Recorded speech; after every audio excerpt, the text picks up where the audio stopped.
I tell you, 10 o'clock came way too fast. But not to say I'm not looking forward to it because, this hour we kind of get to talk about what we want. I'm talking about OA, the other angle, Chappy and RC, my good friend Randall, RC. What's up, not buddy? The quarterback. Not the quarterback. Not the quarterback.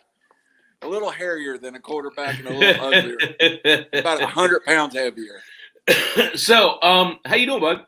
Doing great, man. Good. Listened to you earlier. I listened to you and also caught a nap for the first half. So I might have slept through the first 30, but I caught the last 30. Yeah.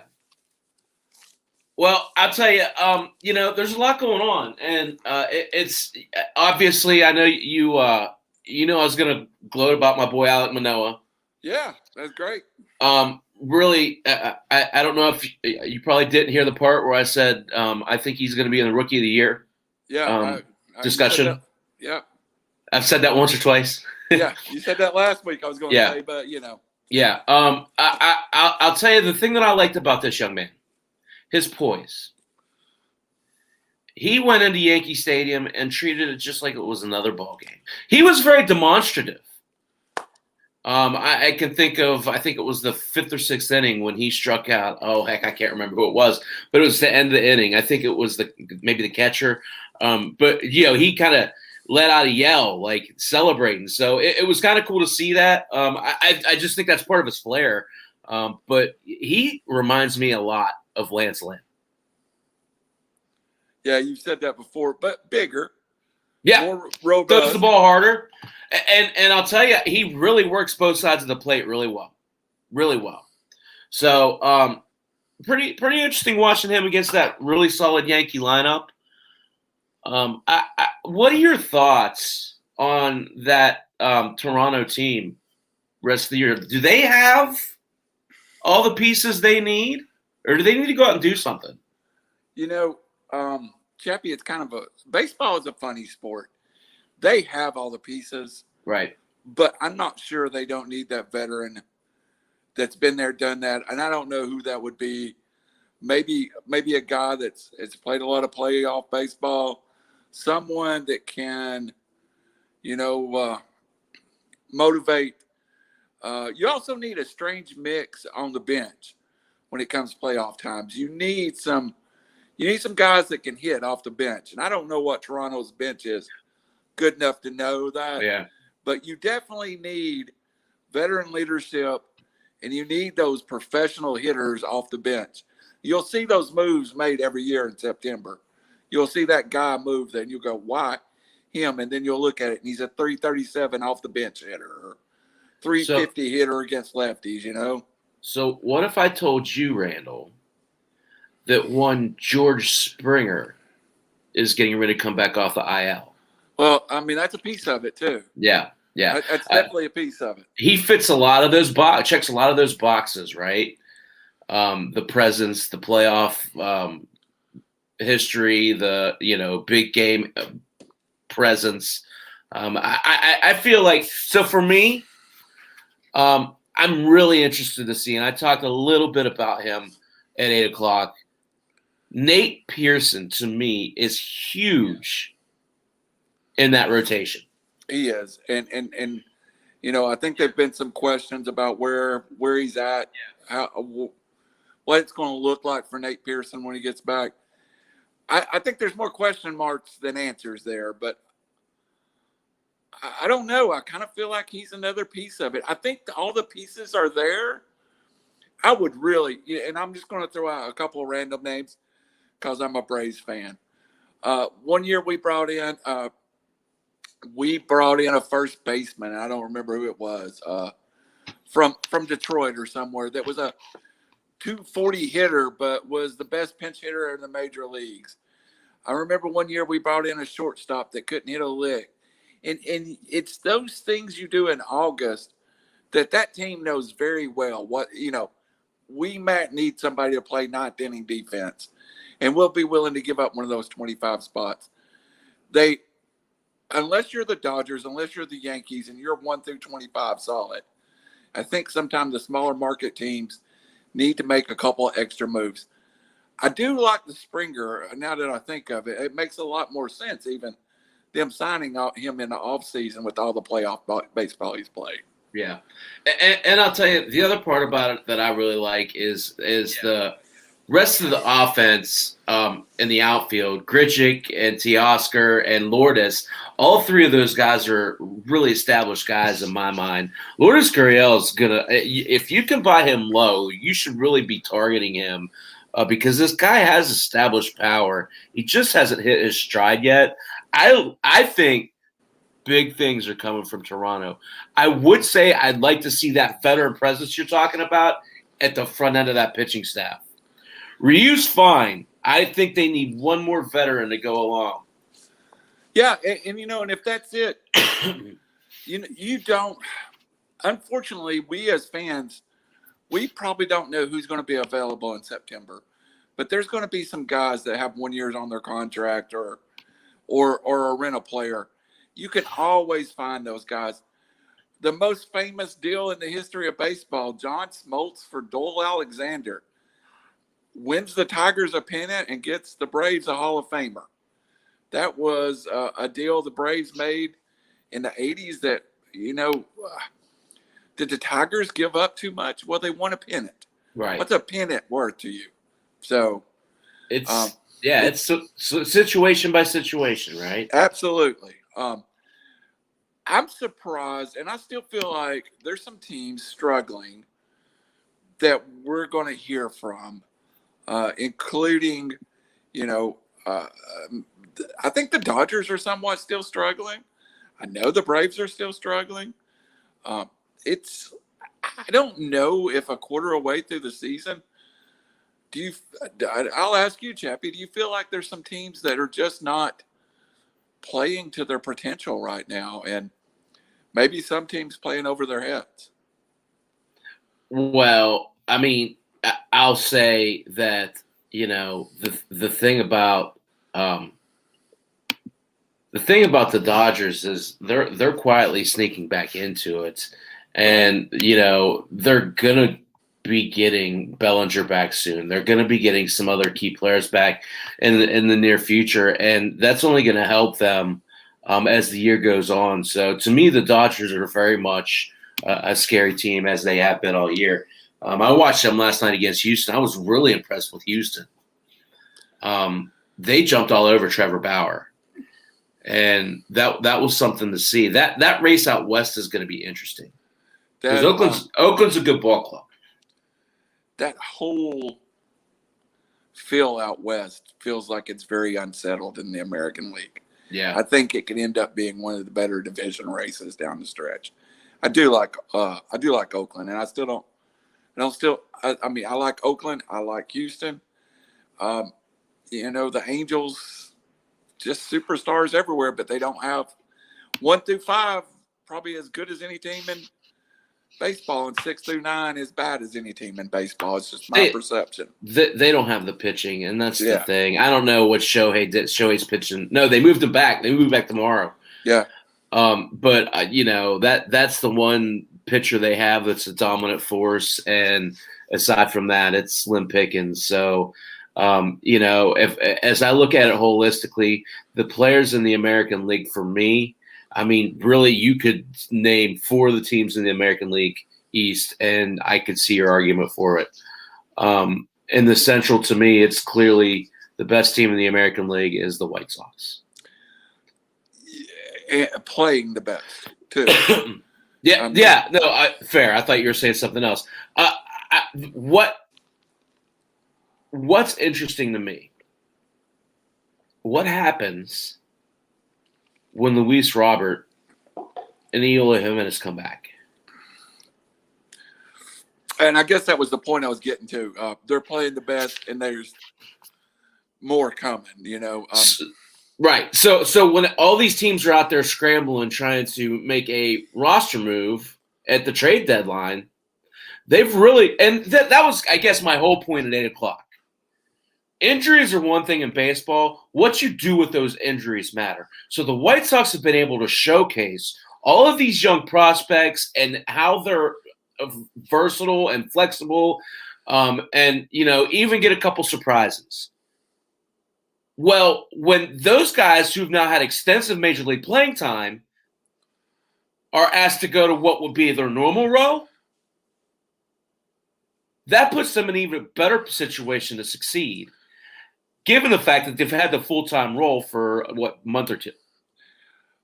And I know Luis Roberts has been talked about with the elite of the major leagues, but he is someone I immensely enjoy watching play. He's a guy that, as great as the hype is, I think there's a little more that can come in the future. And, you're already adding him to a team that's stacked. Right. And the White Sox have got enough pitching to get there. What if the White Sox add another arm to the backside of that rotation? Do they need it even? Here's the thing. Here's the biggest missed point in why Luis Robert is so important. Randall, who's playing center field for the White Sox? You're going to have to give me that one. Yeah, exactly. That's my point. So they're platooning right now in Chicago. Lurie Garcia and Billy Hamilton. That's a problem. That's a problem. That's a problem because there's no offensive threat coming from that spot. None. And neither are particularly good as an overall player. Yeah, they provide decent defense. Right. Decent defense. Used to be better for Hamilton, not so much anymore. So, when you look at that and you're able to replace a non-fantasy factor in Hamilton or Garcia with I'll be honest, a top 15 fantasy profile. Yeah, at least. There's not going to be another situation out there where a team's going to improve that much. Then you throw in one of the best young power hitters in the game, a couple weeks later, in Eloy Jimenez, they've got two of those moves. Maybe one or two teams gets one of those moves, and they got to pay through the teeth for it. The White Sox are scary, bud. I agree. Hey, and ironically, my 10-year-old guy, Ray, kind of said the same thing the other day offline to me. He was like, we're talking about Chicago baseball, and he was like, he kind of said he thought the White Sox were dangerous too right now. Yeah. I tend to agree with him right now. I do. You know what? Do you think Andrew Vaughn is even playing at his potential yet? No, not even close. Not even close. Struggling. That kid's gonna be a 30 homer guy. What if he gets hot down the stretch? Yeah. Well, you didn't go where I thought you were gonna go, so I'm gonna take us there. Let's go. The biggest addition in the offseason in the rotation wasn't Lance Lynn. It was the re-signing of Carlos Rodon. Yeah, I was going. The NC State kid, the first overall pick, a lot of people thought he was going to be a flop, has been nothing short of phenomenal. An ace. Is he a top 5 pitcher right now, Randall? Hey, absolutely. And the guys that snagged him in the mid-round of a draft right now are looking awful pretty. Yeah. I remember in our draft, I kept looking at him. He kind of slid in our draft even, and I wanted to pull the trigger, but the profile didn't fit it. And he is a fantasy monster. And to be honest, I've seen him pitch one complete game this year, Chappy. And I thought that night he pitched okay, not great. But you can see moments of domination in his stuff. Well, and you said it. He pitched okay, not great. The evolution of a pitcher is when they can pitch okay, not great, and win. And still win. And that's what you're seeing out of Carlos Rodon. Now, he has pitched phenomenally 80% of the games this year. It's weird. Here in Indianapolis, I never get Cubs games. I've seen the White Sox almost every night. Wow. It's so strange. I guess one side of Chicago's blacked out and the other one isn't. Yeah, exactly. So I watch the White Sox all the time. Of course, it helps having Giolito and Lynn. Gives you a little bit of interest in it, right? Yeah. But I'll tell you right now, having watched those three pitchers, Rodon is every bit as talented as Giolito and Lynn. And, we always talk about the big two at the lineup, but the teams that seem to win the World Series, it really goes three deep. You really 3-4 deep. I really think that third pitcher is the completion of a dominant front half. And they have it in spades. We're not even talking about Dylan Cease. Dylan Cease has been good. Very serviceable. And his stuff plays, Randall. Yep. So you're talking about a situation where they're – and of course, Keuchel's a mutter. He's a playoff pitcher. I mean, they don't need – I don't know where the White Sox go if they want to add. I just don't know where they go. You hope they still stay healthy. A little health, right, in a season that seems marred by injuries, health would be a huge bonus to any contender. Yeah. So what the heck? We talked about the South Side. How as much as I'm mad at them, how about my Cubs? Yeah. How about Chris Bryant? Let's just start there. Yeah, I can't think of a player more deserving of success than Chris Bryant. He has been put literally through the ringer in Chicago. Trade rumors, mad performance issues, MVP. I mean, and here's a guy who this year finally went out and said, flip it, I'm going out and play. And he's done just that. Has he put himself in MVP contention? Absolutely. And you know what? The ironic part of this, again, I'm in the Atlanta network. The story here has been Austin Riley's play has made the Braves not a contender to go out and trade for Chris Bryant. Not how great Chris Bryant has played, right? But how the Braves are now, even though he's playing great, are probably not in the Chris Bryant market. I think Chris Bryant could be, and Chris Bryant's what, 29? Or 28, 29? Something like that. Yeah, I mean, he's still. Maybe 20, 28, I think. He's still off got. head. Yeah, it's not like a 35-year-old Josh Donaldson out there floating around. This is a guy that you get 7 or 8 years of high-end baseball. Yeah, and here's the value. Having watched Chris Bryant for the last 5 years every night. Here's the thing about Bryant that people don't fully appreciate, that don't watch him every day. He isn't a serviceable outfielder. He's a good outfielder. Yeah. He could play legitimately 5 positions on that baseball diamond. Legitimately. With his height, he's a good first baseman. He could play all 3 outfield positions. Here's the thing, though. Cubs have to re-sign him. They don't trade him. Yeah, you've got to get. I mean, and you feel like the Cubs have a couple of pieces that are just elite now, and Bryant and Baez, Contreras, and Contreras, and that's a good start there. I mean, you'd be hard pressed to find a rebuilding project that would start with 3 better players.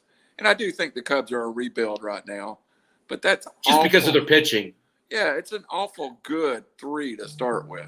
And their pitching's been great in May. Yeah. But yeah, and I'll tell you the other part that's making it tougher for the Cubs to be in sell mode is the fact that guys like Nico Horner and David Bodie and some of those role players have really stepped up. Ian Happ has been really good, after a slow start. So it's hard to be in sell mode when you're playing well as a team. Now, with that said, how do they fix their pitching problems? Because, yes, they're pitching well. They're pitching to their strengths right now. Realistically, that can't last. No, and I mean, I'm going to use the second Ray quote. When you look at the Cubs pitching, you just don't see a lot that scares you. No. But they managed to win over a short spurt. And I agree with that, Stas. They can win. Can the Cubs be a 500 team, Chappy? Absolutely. Yeah. But can the Cubs win 95 games? Absolutely not. And it's not one pitcher that's going to fix that. You're going to have to go get 2 or 3 arms. I guess Kimbrel still has got a little tread on the tires. He's been great. Yeah. The thing to me about the Cubs pitching staff, and I see 2 pitchers on there that I really like. And I'm guessing you could probably guess who they are. Maybe not. Care to guess? No, I don't care to guess. Well, Trevor Williams, I like a lot. And Kyle Hendricks, I like a lot. Well, Kyle Hendricks is on my fantasy team. I forgot that. Yeah, so those are the 2 guys I see that, really kind of belong. I'm not saying that the other guys don't belong. What I'm saying is you need to slot those 2 guys in their natural position. Kyle Hendricks isn't an ace. Until you get an ace.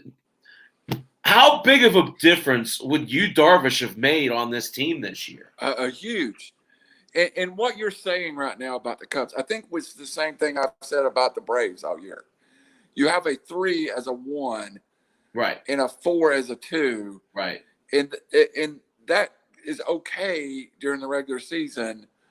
But truly, you can't run Max Fried out of against Trevor Bauer every night and expect to win, Exactly. When Max Fried, the 3rd year into his career, 2nd year in his career, should be running out against Sonny Gray. Right. Not, still a great pitcher. Right. But not the 3rd. Yeah. No, and I totally agree. So, with that said, I don't know if the Cubs have the minor league prospects to go out and make a move at the deadline. I feel like this is one of those situations that they truly have to fix in the offseason. Well, and I keep thinking about, you said him, Nico Warner, who is he's a gamer. They've got pieces. Yeah. The one thing that the college pitcher has almost made, you can almost feel like a college pitcher can help you in 2 or 3 years. Yeah. But do you look at Manoah today? Yeah. Yeah. But do you want to invest your draft in that? Hey, I'm going to pivot because I got to ask you this. I thought about you the other night. I'm doing research on all my prospects. I'm a big Nick Lodolo fan. Yeah.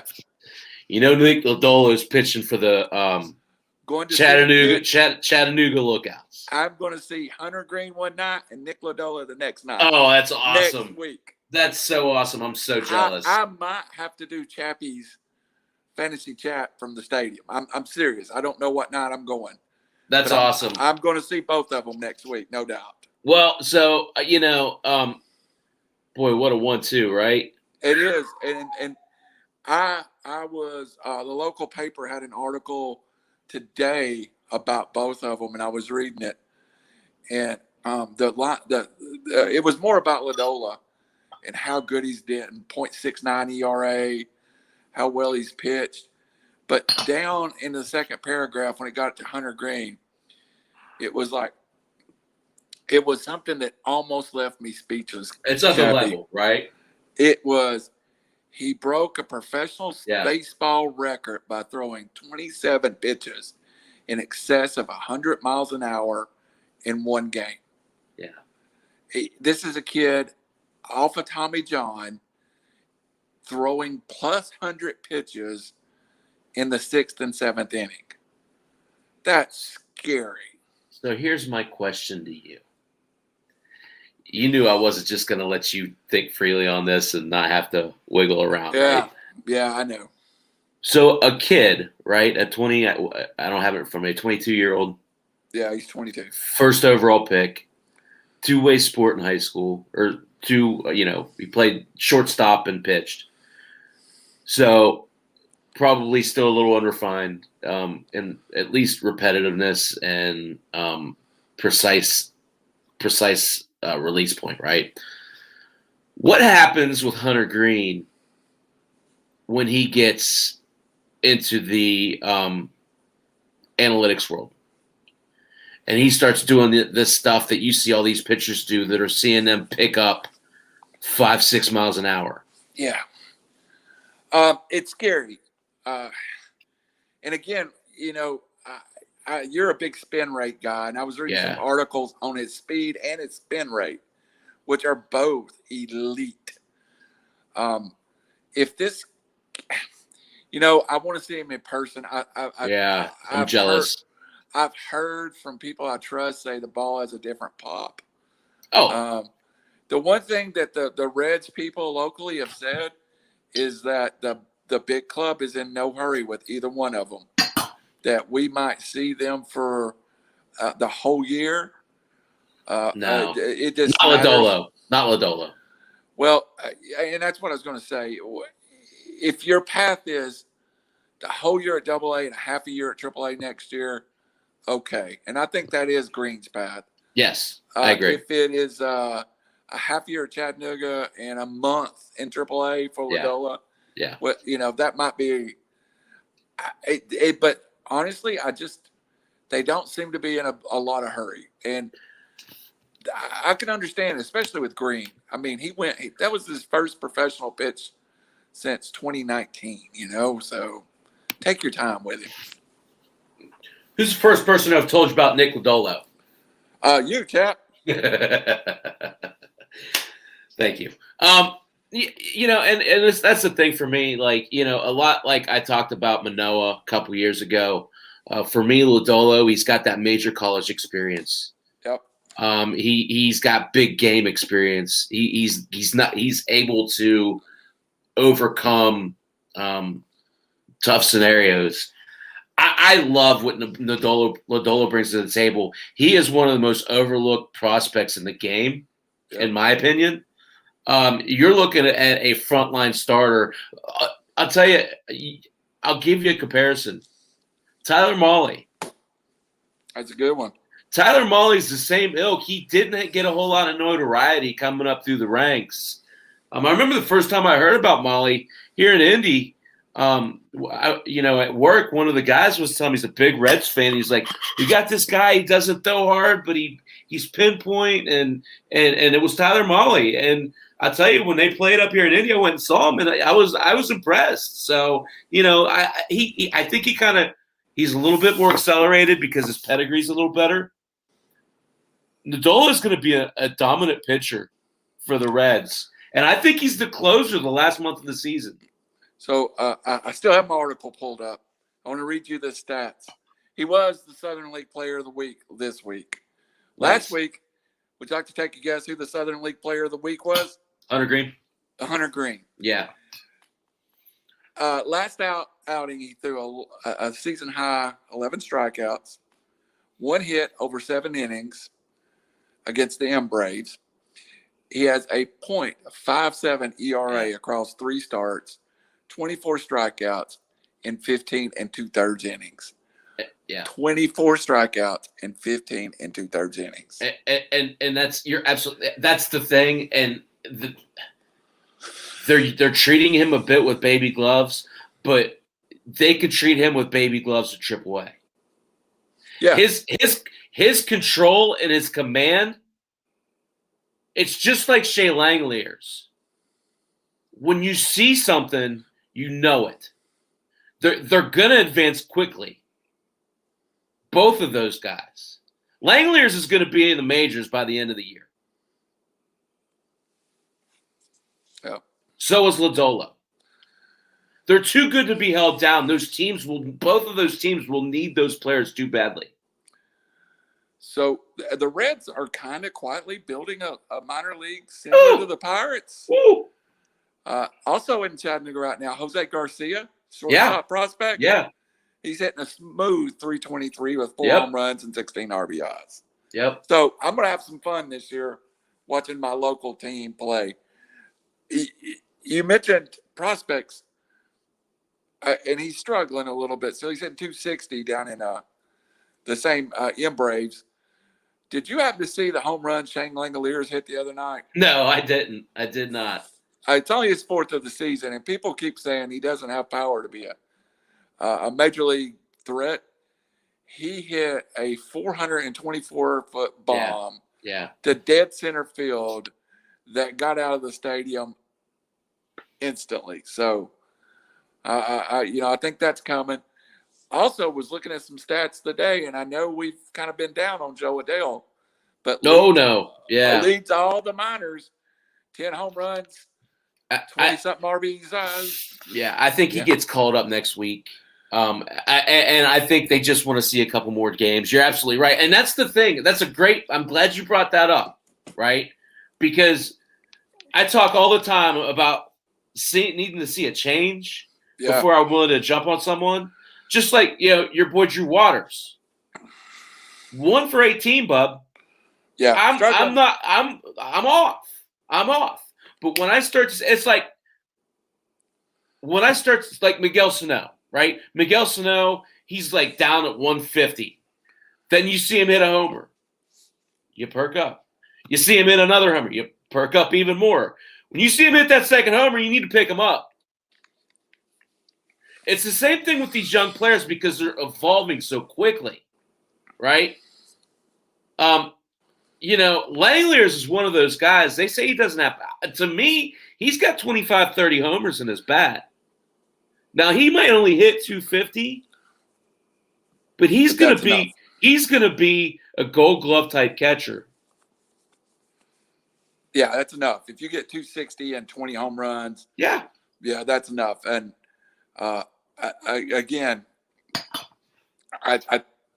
Waters started hot, kind of cooled off, but I think the organization has already mentally made that switch. You can see some of the articles they release and some of the quotes that a good month would get a good 2 weeks would probably get Drew Waters in the major leagues right now at this point. I agree. So, what else? Any other guys you want to talk about? Prospects? How about? I know you probably caught the waiver wire futures. Anybody you got on your mind that maybe's a dollar throw in? No, I mean I don't think he's coming soon, but I did like your little blip about Riley Green. Yeah, he's a kid. I guess a couple of years ago, when he was drafted, I kind of started following his career, and it seems like he figured something out in the last month. Yeah. I think, and I hope my pickup of Wilson Contreras last week was a week early. William, yeah. William, I'm sorry. He hit his 5th homer tonight. I think he's there. I am pulling for Joe Adele to come up and have. Yeah. I'm pulling because all the hype in the world at one point, Chappy, and then you just see him kind of struggle and really almost got off his bandwagon at one point, and I kind of that goes back to the comparison to Brian Hayes. Sometimes you've struggled at a level and you figure it out. Right. You become. I mean, we've watched that in Atlanta. It seasons you, right? Yeah, it seasons you. I think Austin Riley has become the next 12 years in Atlanta now, finally, off of a month's worth of play. Sorry, I hate to keep saying this. Who's been talking about Austin Riley for flipping ever? He came up so hot, and then it was almost like he sometimes when success, I remember Steve McNair talked about this one time. He said when it was so easy the first year, it almost got in his head the second year. I think it was so easy for Ralston Riley that first year that was almost a mental battle the last 18 months or so. Look, and this is a point that I think a lot of us take too lightly. Don't underestimate the importance of playing your home position on the field. Don't underestimate that. That's important. Kid has played probably third base since he was 10 years old. So, yeah. And he's done a phenomenal job defensively at third base. Yep. So, here's my question for you. The Braves are desperate for an outfielder. Do they entertain bringing in Yasiel Puig? You know, they almost made that move last year, and something fell apart. Right. I think they feel like the Braves have the kind of organization that could take Puig on. And again, I think Yasiel Puig is a great player, but he's dynamic. I mean, we had him here in Chattanooga. He got arrested here for going like 120 down a road by the stadium that I drive every day. I wouldn't drive 120 today on it, even if no one was on it. Yeah. I think they entertain that. I'm interested to see. I felt like the Braves were a year early last year. I feel like they're a year late this year. And if they continue to play 500 baseball, are they going to make a move before the All-Star break? Or, if you wait too long, you're going to be out of this thing. Well, and it's hard to know because, what move to make, right? And who's going to be – you don't know who's going to be put out there for access. So I feel like, it's a lot like there's a limited amount of talent out there. And Puig's playing in Mexico. It's not like he's sitting on his butt. Yeah. So he could come in and help you pretty quickly. Yeah. They did a similar thing with Shane Green a couple weeks back to address their bullpen. He's thinking of the second week of that. So you look for him to come up and help the back end of that bullpen here in the next week or two. They could be doing the same thing with Puig right now. And even at 24 and 25, one game under, they're 2.5 back. That division, nobody's took that division over. Right. And the Mets continue. Lindor continues to struggle. We all hear about Lindor's struggle on the group text every day. Right. There's no one dominating that division. So if you could get hot in the East for a month, you might be sitting with a 5 or 6 game lead. Here's the thing. Every single team in that division has a big, ugly wart on their nose. Yeah. I mean, you look at it. The Mets, they're not as good as people think they are. No. I mean, they're far from a complete team. The back end of the rotation isn't very good. Their bullpen's undependable. They've got now big holes in their offense from injuries. You look at Washington, and outside of, they brought in Bell and Schwarber, but they've got some big holes that they're, the back end of that rotation. Joe Ross has been decent. Their bullpen hand has been decent, but getting the hand has been a bit of an issue. The back end of that lineup, the Braves we've talked about a little bit. Miami's offense. I mean, you go right down the lineup in that division, everybody has issues. Right. So whoever can go out and make a move is really putting themselves ahead of the competition. And you would hope that the Braves are going to get some help from either injury pitchers coming back. I know they've put Kyle Wright pitched well the other night at AAA, which was the first. He struggled at AAA even. Yeah. He's a big piece. You just keep looking for some of those pitchers to perform back at the level they did in 2020. Right. You almost feel like they going to have to spend some money in the offseason if they want to get where they're going. And everybody forgets They had the Dodgers down 3-1 last year. They Yeah. had a window. Yeah. No, you're absolutely right. And it just goes to show you best laid plans don't always work out, you know? Absolutely. So we're at the halfway point. You got anything else about baseball you want to mention? I know we were supposed to talk about – I know what I want to talk about. Did you see the report today about Josh Donaldson and his response to the Giovanni Gallegos hat incident where they talked about they took his hat talking about a foreign substance? I did, Chappy, and we kind of shared that article. And then I went a little farther and dug into some of the other things going around baseball right now. And, boy, there's kind of an ugly situation under the level of the mainstream. It's made some of the mainstream media, but there's a lot. And I go back at the success pitchers are having right now. Yeah. They've been a lot of accusations. Some of them pointed at the Los Angeles Angels, too, and the Houston Astros. And Trevor Bauer has beat his drum since days at UCLA about cheating. That spin rate that we always talk about that you love, that thing don't improve the way some pitchers have improved unless something changes greatly. When you see someone like Garrett Cole, who had but I do not believe in accusing anyone of cheating. I'm stating fact. He has a plus 20% improvement on his spin rate from Pittsburgh to Houston to New York. I don't know how that happens. So there's technology in baseball.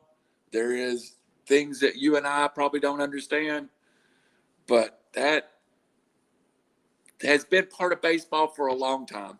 What? My favorite pitcher growing up, Gaylord Perry, self-admitted spitball pitcher. Well, and so I could go a number of ways with this, but I'll choose. Do you know much about Driveline? Who? Driveline? No. Driveline is basically a super high definition photography video. Yeah. Okay, so basically it can help you increase your repetitiveness more consistently. It can get you to where you can. So baseball now is about tunneling. Okay, tunneling?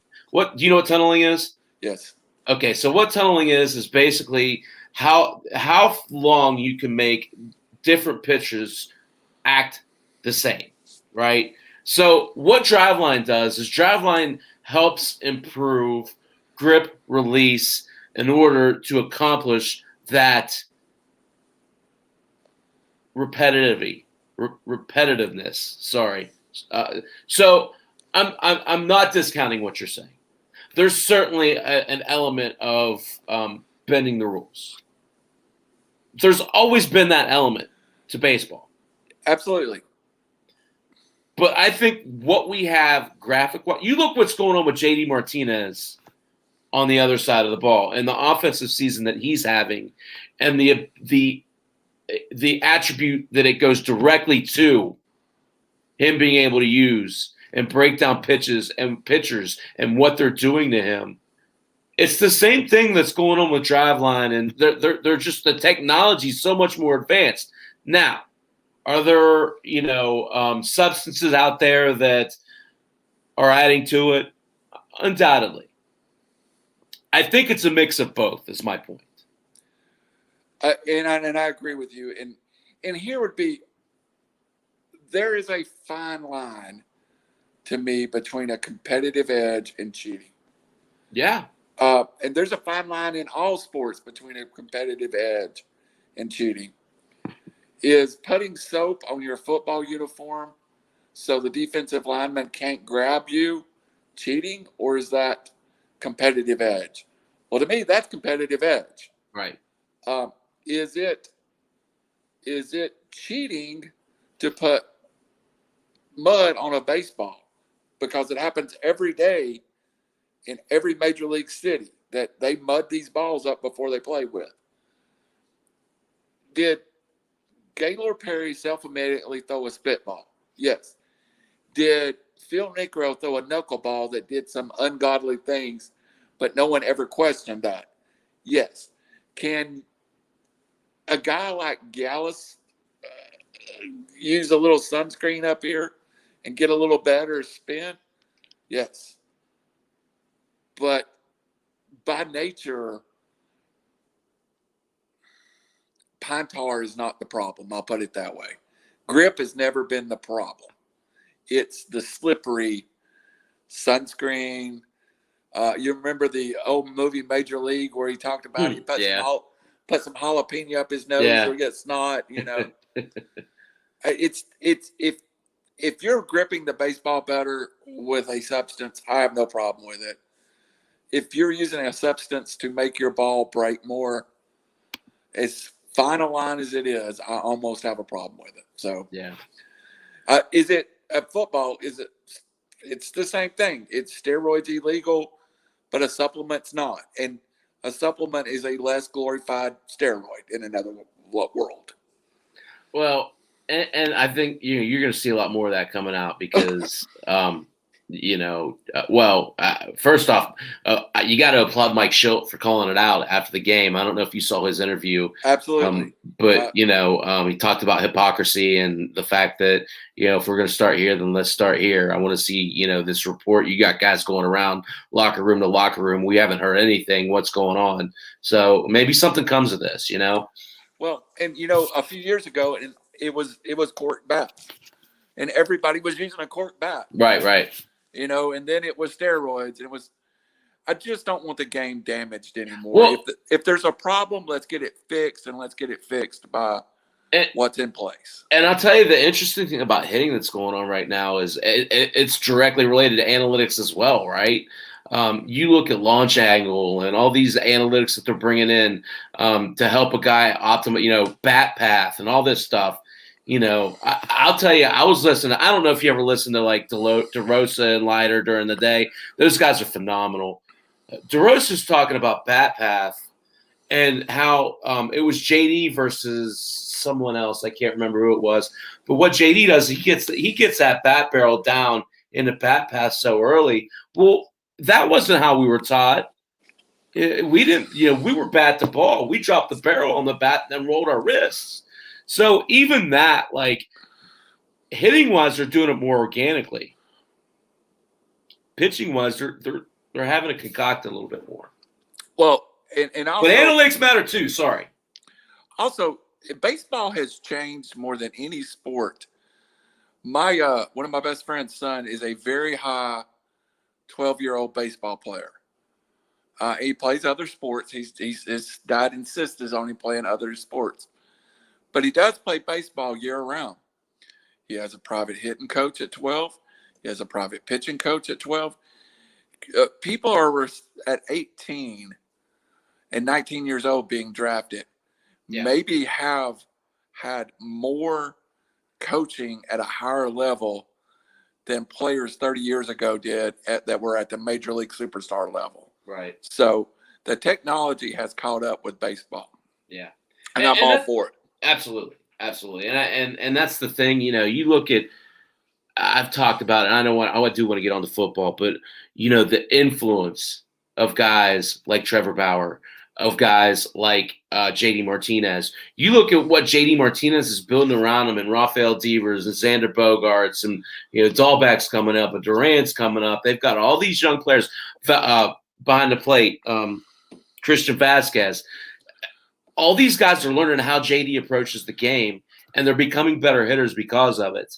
I think you start to see that more and more often because you're able to point to video, high-resolution video, and say, if you do this, that happens.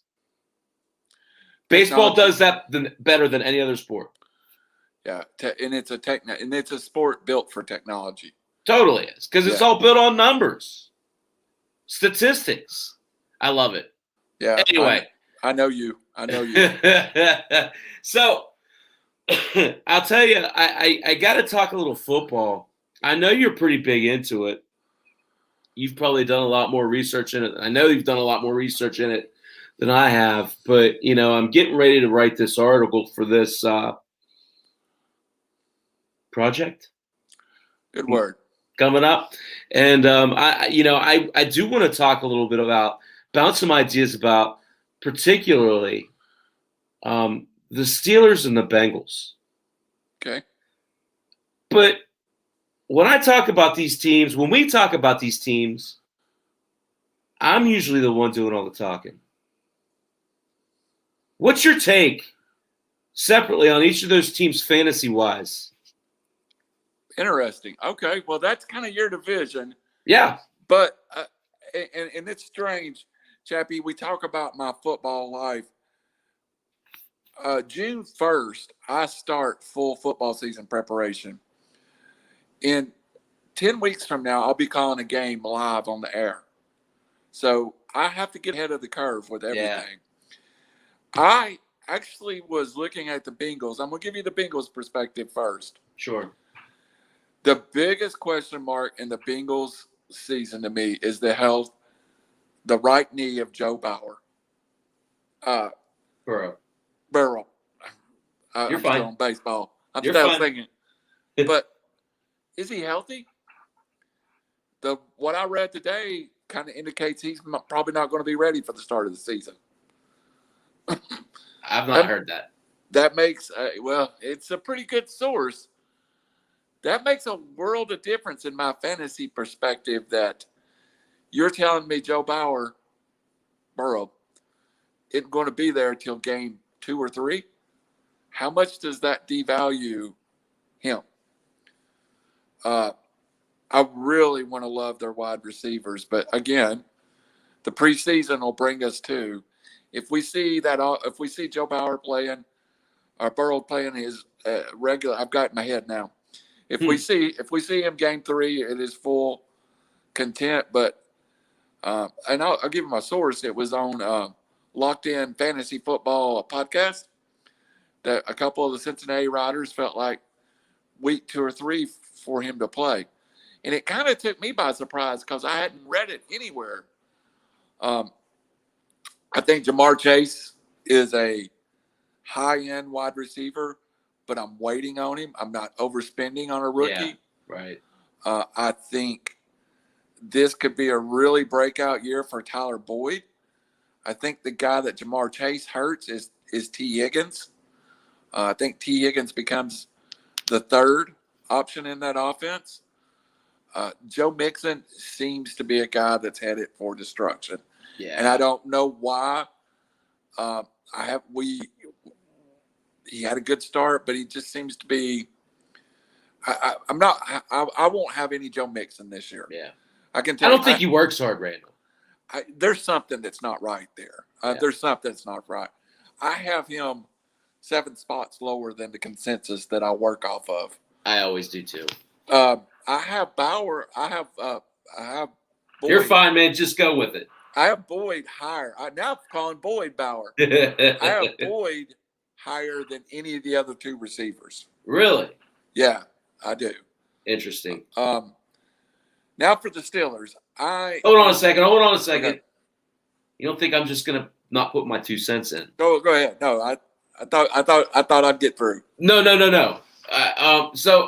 Because I got some questions for you. Okay.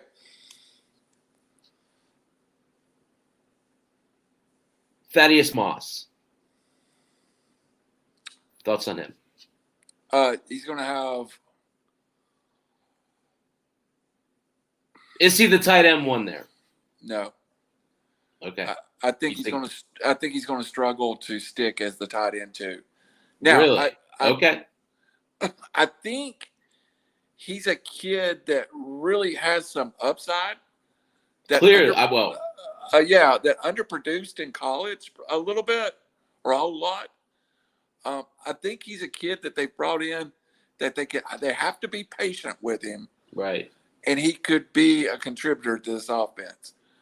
The one problem that he kind of had as a reputation was work ethic. And, his dad was probably the most naturally gifted wide receiver in NFL history. Right. That wouldn't even stretch to warm up. So hopefully he gets in there and learns how to work. Yeah. I really am rooting. I've got a soft spot for Randy Moss. I've got a soft spot for Rand, West Virginia. Even though Thaddeus Moss didn't grow up in West Virginia, West Virginia. Right. That Moss family up there. I got to meet a few of them, and I root for the Moss family. Yeah. So, my other question. You say you see Joe Mixon going down a path of destruction. I do. Now that Giovanni Bernard is in Tampa, who replaces Joe Mixon? Well, you got me scrambling now for my depth chart. You have it on here. And another thing we don't talk about is that Joe Mixon can't stay healthy, and that's another piece of the equation. It seems like when players get hurt, they get in trouble. So I know they added Samaje Perine from Washington. The Chris Evans kid, I don't think a whole lot of her, who they've got listed as third. The kid, he's a 6th-rounder from Michigan. I think he underperformed at Michigan. I think he's got talent. And then they added Trayvon Williams, who maybe strangely is a guy that I think has more of an upside. Samaje Perine weren't they teammates? Yes. I thought so too. Perine is a guy I actually like that at Washington that never could figure it out. I don't think He couldn't stay healthy, could he? No, he couldn't. I'm hoping that Mixon and Perine together maybe are there to support each other. Make one good running back. Yeah, I mean, honestly, that's kind of your go. You were asking me about the tight end situation too, and I have a big circle on my own personal list about who will be their everyday tight end. And there's not one. I think they think that Drew Sample may be their tight end, but that's a huge question mark. What about Ozema? What they want to do with 2 tight ends, he is a perfect second tight end. Blocker. But he is not a down the field threat. That's where I think if Thaddeus Moss could play a role and only play 20-25% of the snaps just to play in passing situation, there could be a role there for him. Well, and I think, the biggest part to this, in my opinion, Ozema is important because they didn't necessarily improve their line that much in the offseason. No, their offensive line, they signed Riley Reef, spent a lot of money on him.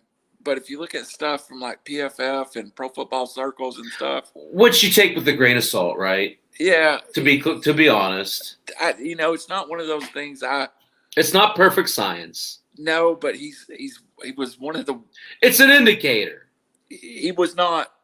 The money that they paid was not equal to the pay that they perceived. So yeah. I actually expect a little bit of a backslide here, and a little bit Cincinnati. A little bit of that is health and Mixon. If Mixon comes out and has a 1,200-yard season, I think this offense is a little better than I think it will be. Don't get me wrong. I think Joe Burrow is phenomenal. Yeah. But that was a nasty injury he suffered. A nasty injury. Yeah. We think a little differently on this. I think I'm in the minority too. Yeah, I think Cincinnati's up. I think Cincinnati.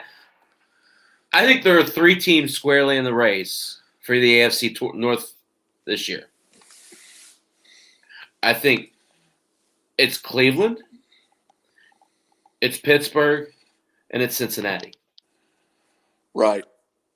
Those are the 3 teams. I think all those 3 teams can make a deep run. Now, there's some questions with Cincinnati. I don't know how much better their defense got. But what I like there is they've built on their strength. And their strength is their passing game. I think what they've done is made a clear exclamation point to the rest of the league. We're going to throw the ball, and you can't stop us. I think Joe Burrow is healthy week 1. And I think he's an MVP candidate. I hope, because I like shares of Joe Burrow. Yeah. Have you looked at the schedule? This is one of my no kind of. I'm not there yet. They get the NFC North and the AFC West, which means you get the Chiefs, the Chargers, the Broncos, the shootouts in those games. Yeah, and then you get Chicago, Green Bay, Detroit, which is one of the better matchups. Minnesota, yeah. They open the year at Minnesota, or open the year at home against Chicago, Minnesota. Then go to Chicago, then go to Pittsburgh, then they get Jacksonville at home, then they get Green Bay at home. Those first 5 games, they've got to come out of it 3-2. Because the next 5 games, they get Detroit, very winnable game. They get Baltimore, probably not a winnable game. They get the New York Jets, a very winnable game. They get the Browns at home, very winnable game. And they go to the Raiders. So if that 10-game stretch, if you survive that first game stretch, you could come out of that second game stretch 4-1. So, and then to finish the year up, Pittsburgh, the Chargers, the Niners, the Broncos, the Ravens, the Chiefs, and the Browns. That's for a last place team, that's a pretty rough schedule. I mean, that's what the NFL wants. They want that parity, and I feel like a young team like Cincinnati, I think that they'll win some games that a lot of people will look at and say they don't have a chance. And that's the great part. And they'll lose some games that people will look at and say they should have won that game, right? I have them 9-8. So that's weird. It is. That's going to take some getting used to. So, tell me about the Steelers. Big Ben. You tell me which Big Ben I get, and I'll tell you how far I think the Steelers can go. The one thing that I'm not selling the Steelers short on, and I think the media is, and I told you we did a thing on 3Rs where we took the win totals and we picked our 5 top either over or unders. The Steelers were somewhere at 8.5, 9 wins. They were one of my, hey, I'll put $100 on the Steelers to win more than 9 games. Yeah. The Steelers were 11-0 last year at one point. They added Najee Harris. They lost some things, including Bud Dupree. The pieces they lost, I feel, are like replaceable. But for me, the one thing about the Steelers, and you can help me maybe understand this, what will be the calling card of this offense? Is it going to be the 3 great wide receivers, or is it going to be Najee Harris? I don't think it'll be either. I think it'll be the dynamicness of it. I mean, I feel like, the one thing that, one of the things that Harris brings to the game is, that wheel route all of a sudden becomes viable again. Yes. right? So you could pass to him out of the backfield, and he can break maybe not an 80-yard play, but he can, they said the same thing about Derrick Henry. He can't break a long play. Every year it seems like he makes a 95-yard run. He's from Alabama. He's a running back. He's good. So when you put that to go along with, I think the dinks and dunks this year are still a big part of the game. But I think this you start to see Freiermuth and Claypool down the seams because they're going to have to bring the linebackers into the zone to protect against what Najee Harris could do on the edge. All of a sudden, that opens up one-on-one safety coverage with, let's be honest, there's 3 guys there, too, if you add Eric Ebron, as inconsistent as he is, that can kind of get open down the seam and make that offense really dynamic. I love the offense. I love it. It's got great pieces.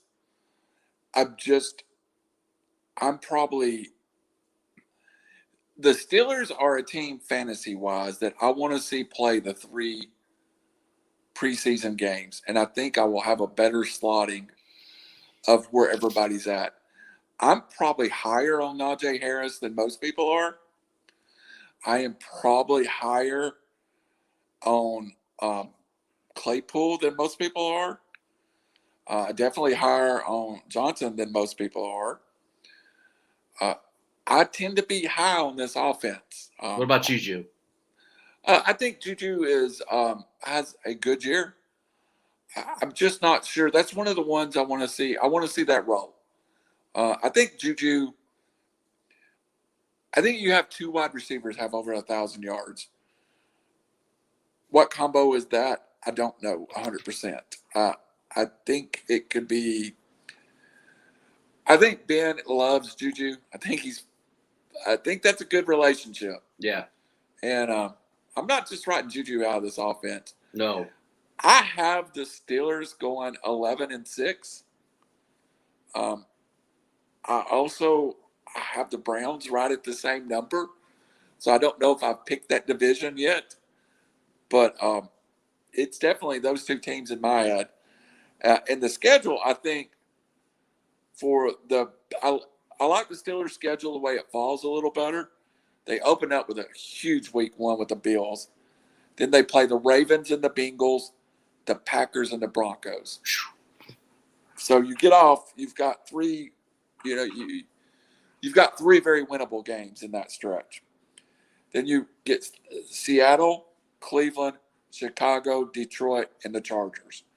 That middle stretch is the tough part for the Steelers to me, where it's the easier part for the Bengals. And then you finish it up, Bengals, Ravens, Vikings, Titans. I think this is Monday Night Football, Chiefs. And then, of course, Week 17 with the Browns. Yeah. I'm going to have a lot of Najee Harris. I'm probably going to overdraft Najee Harris. I've already got that in my head. Good luck. Probably going to overdraft. Probably going to overdraft Dante Johnson too. I say good luck. What I mean by that is, I think he's going to be he's going to be hard to get. I think you've got to be willing to pay do you 100% want to get Najee Harris? You have to be willing to pay a 2nd round pick. Oh, look. Let me say it this way. I'm a Pittsburgh guy, so he's a 1st round pick. He's a 1st round pick. He's a first. Look, so you got the big 5 running backs, right? And then you got those 3 receivers. Right. To me, Najee Harris goes before Cam Akers. He goes before DeAndre Swift. He goes before those guys that come right after those receivers. I kind of agree with you too, but I have a couple of players that I have made. So I'll give you the same debate I have: Jonathan Taylor or Najee Harris. Najee Harris. See, that's probably where we differ just a little bit. And that's fine. I mean, yeah. That's my very back end of the And first round. and you're absolutely right. I'm not saying. I mean, it's preference, right? But I'm just saying, like in the drafts that I'm in, you almost have to take him in front of a Devontae Adams, front of a Tyreek Hill, in front of a Right. So what you're saying, if you've got a top 5 pick, you're probably not getting Najee Harris. But if you're on the backside of that first round, I'm saying if you're not at pick 7 or 8, you're not getting him in my leagues. Yeah, and I think my overall grade was 13, so we're not that far apart. Right. I just feel like in that offense, the people that I play with know the Steelers well and what they plan on doing with them. And obviously, I think, too, in a lot of these expert leagues, you're going to see that as well. Well, you said the magic button. Know your league. Yeah. And when you play in your league, you know you have Steeler fans. Right. So you might as well mark him off your list. And I do that. I mean, if you play – I play in a league that's heavily Titans. I'm not going to get Derrick Henry if I take him unless I take him in the first 2 picks. Yeah. So he's going to be gone at pick 3. So I know my league that I'm not getting Derrick Henry, so I plan going into it. Right. And I do think I'll get Najee in a couple of leagues on the backside of the first, early second. I want so badly to get some of them. I just don't think I will. I mean, unless I get in, a new league or something. Definitely not in one of our leagues, one of the big leagues. So, and that's okay. I mean, that's not ideal, but it is what it is. Where do you have Big Ben? Oh, perennially underrated. You're talking about a guy. Where to start here? And I know we've talked about that. Your flexor tendons basically connect all of your tendons that go up to your fingertips at your elbow. He snapped all of them. Right. All 5 of them. 3 of them completely off of his elbow. When he came back at the beginning of last year, he wasn't able to rehab. I mean, like lift weights and he just rehabbed. This year, he just gets to do the normal off-season stuff. The running, the lift, and the exercise, and the repetition, the touch. So much goes into being a quarterback, right? I think this year might be Ben's best year. So I'm going to read you my notes. And folks dropping against me, these are straight from my notes. I said if you take Mixon, you got to take P. Ryan. And I feel like that's a must. If you somehow end up with Mixon, take P. Ryan. If you're going to take Joe Burrow, pair him up with a good veteran quarterback. I actually like the pairing of Burrow and Roethlisberger together. Lay their schedules over each other, and you'll see what I'm talking about.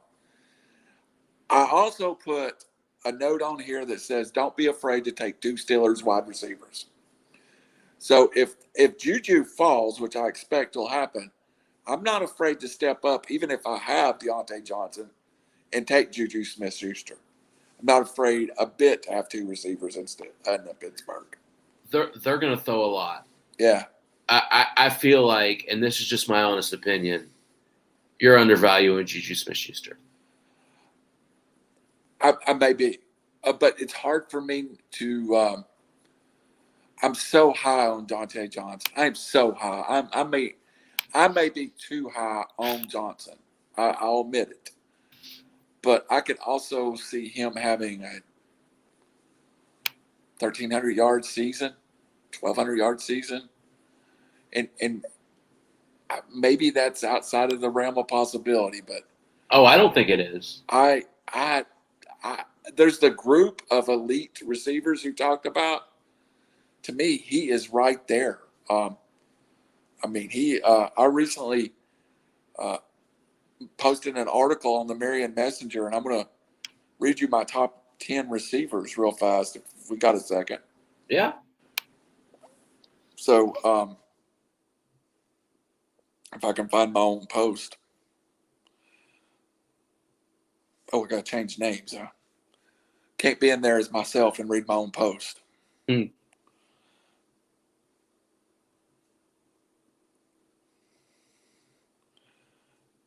Take me just a second to get to this.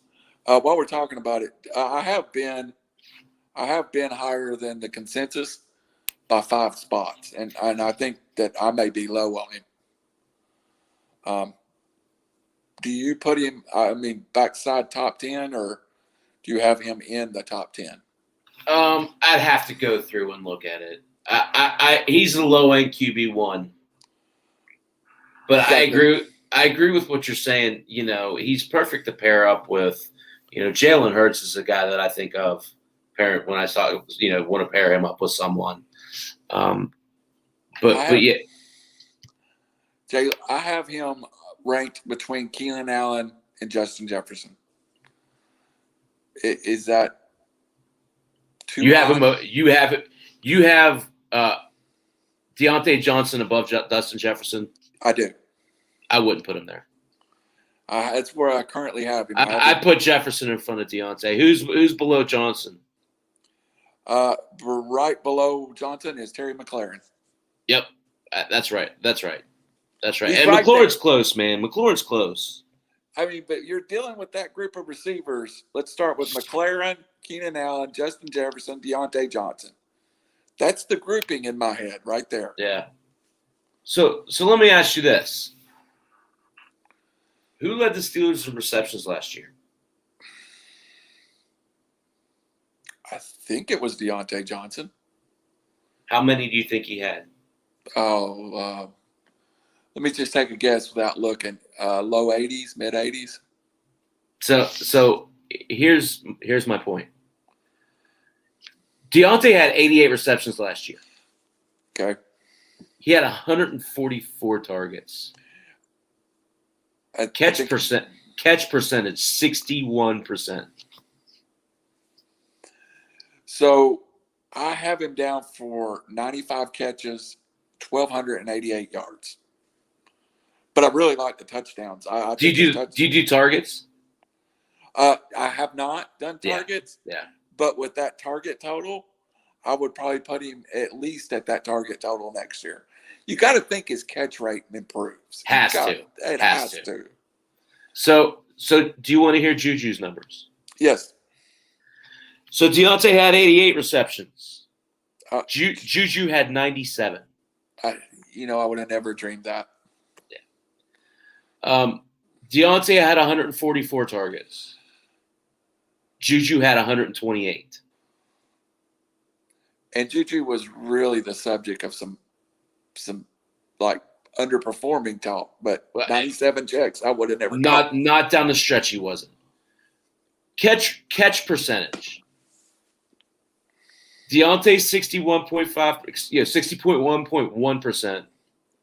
Juju 75.8%. And 75 sounds reasonable. If you can get Deontay up to 75, you're happy. Yeah, you get Deontay, he's in the Pro Bowl. Yeah.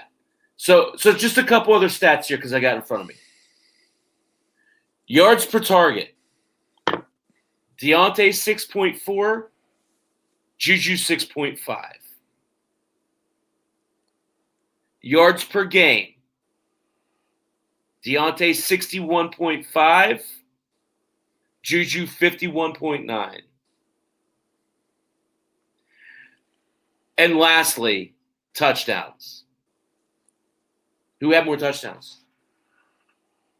I'm going Deontay Johnson. How many? 9.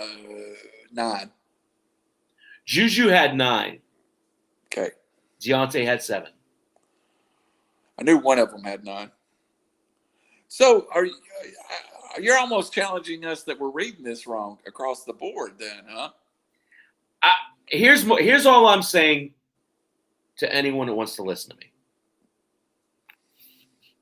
me. They've got a new offensive coordinator. Matt Canada was their wide receiver coach. He's now their offensive coordinator. Matt Canada was their wide receiver coach. He and Ben are buddies. He's going to do what Ben wants him to do.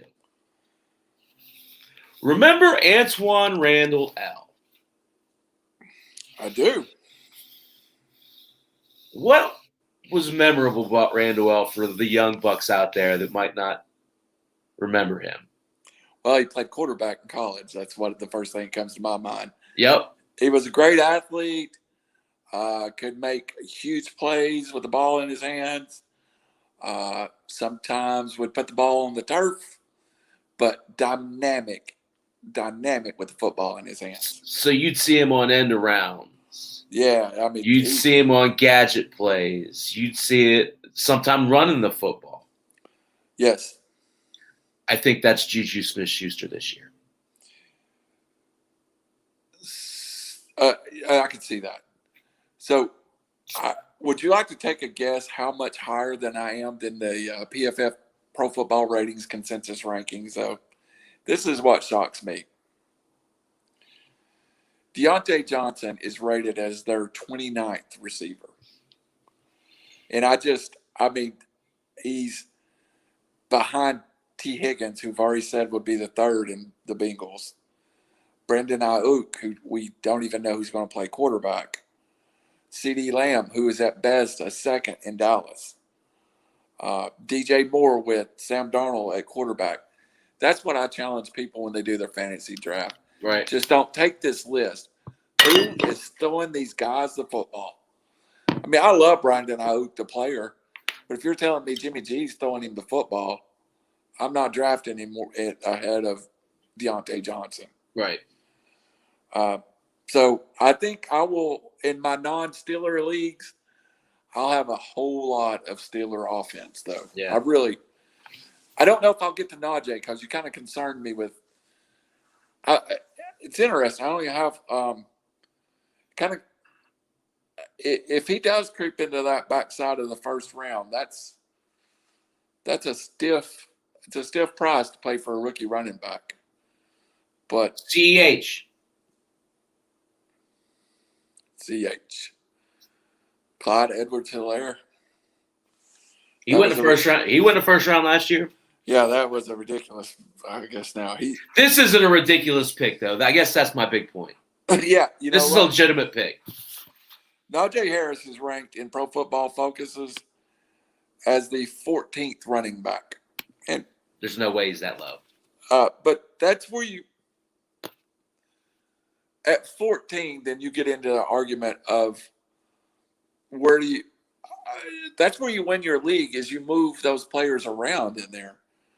I can honestly tell you right now, Joe Mixon is in front of Najee Harris. That's so stupid. There's no way Randall's drafting. Yeah. If he's out of the top 10, I'm quitting tomorrow. I'm not podcasting anymore.